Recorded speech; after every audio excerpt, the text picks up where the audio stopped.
See, Jake, here's a man who knows when a situation is untenable. Good word. You like that word? And you do have that envelope, don't you? Better give up, Jimmy. We're dealing with a couple geniuses here. Alright, man, just leave him the fuck alone.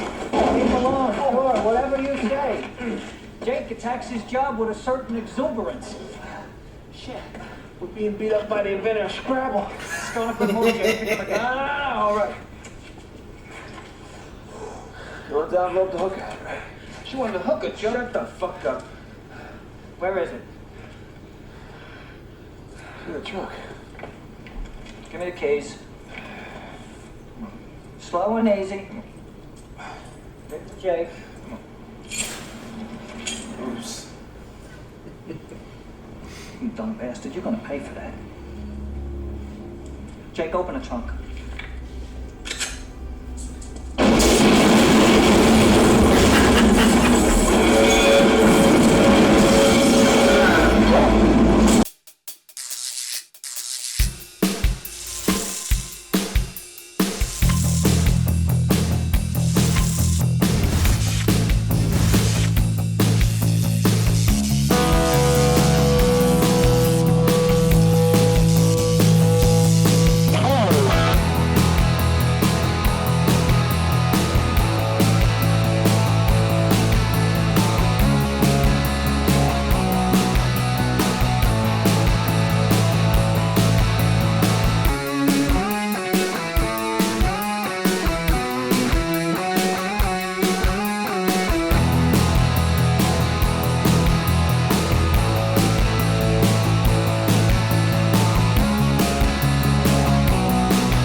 What's going on, ladies and gents of Cyberline? Coming back to you with another film review. This time we're moving on to a film with Bruce Willis and Damon Wayans.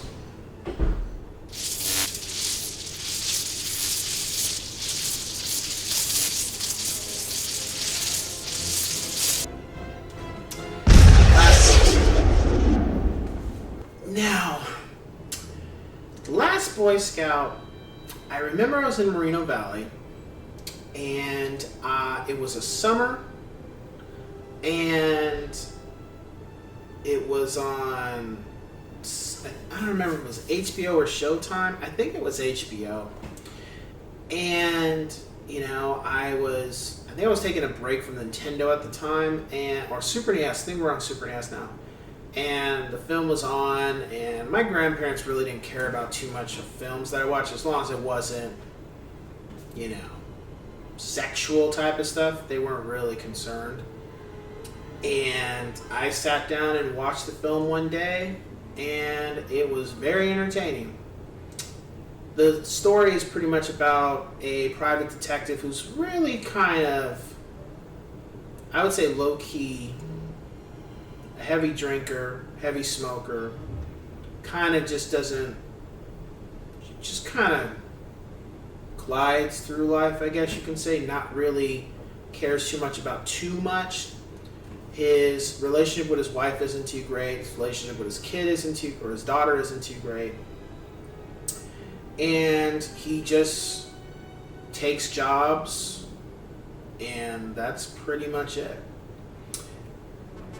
And pretty much as the film begins to progress or start, he's asked to do a job, and for the character, Halle Berry's character, and of course in the process he meets Damon Wayans, who happens to be her boyfriend, and things go sideways. A couple deaths are involved, and we start to see Bruce Willis' character realizes that this was a professional hit, and there's a lot more nefarious stuff going on. So as the film progresses, you know, he and Damon Wayans start to form like a buddy cop type of situation, even though Damon Wayans' character used to be a quarterback, and of course he got kicked out of the league. And then we find out, you know, that there's some more underlying things with Bruce Willis' character and his character as we can go through the film.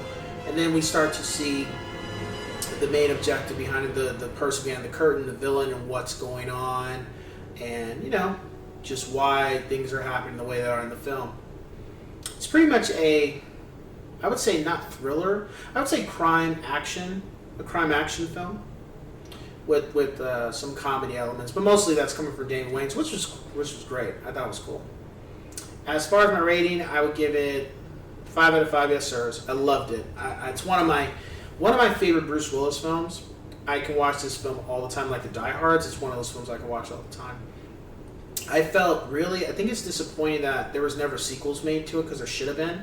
But then I did some digging, and of course, I guess it was because the time it was released. But I'm like, then you guys should have released that at a better time of the year for it to make more money. I guess that just didn't work for the studio that made it. But I thought it was very entertaining.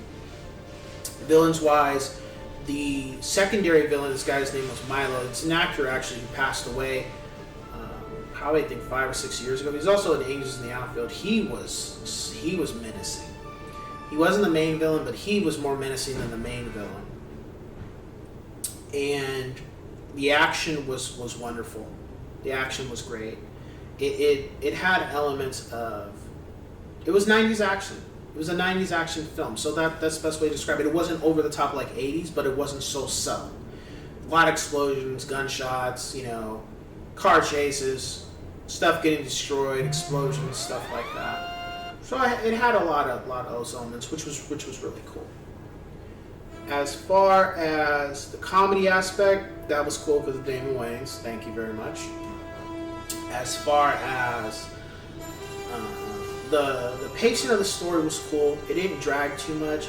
And over time, you got to see that Bruce Willis's character wasn't exactly what... It was, peeling back the layers of what really happened to him and why did he become the way he came. And you also realize that, he ended up the way he was because he did the right thing. And his daughter would feel a certain type of way, and his wife would feel a certain type of way. But I don't think they know exactly what it was that he did to put himself in the situation where he's at. Because he used to be in the Secret Service, and that fell through. And I think they have a disdain for him, but they don't understand, and I don't think he ever explained to them what it was that he did and why he ended up not being in the Secret Service anymore. So that was the right thing, and some people probably wouldn't have made the choice that he made, or they wouldn't have done anything because they're just trying to keep their job, and if they have a family, you have to look out for them. So it's kind of like it's not my business kind of thing. However, he didn't see it that way.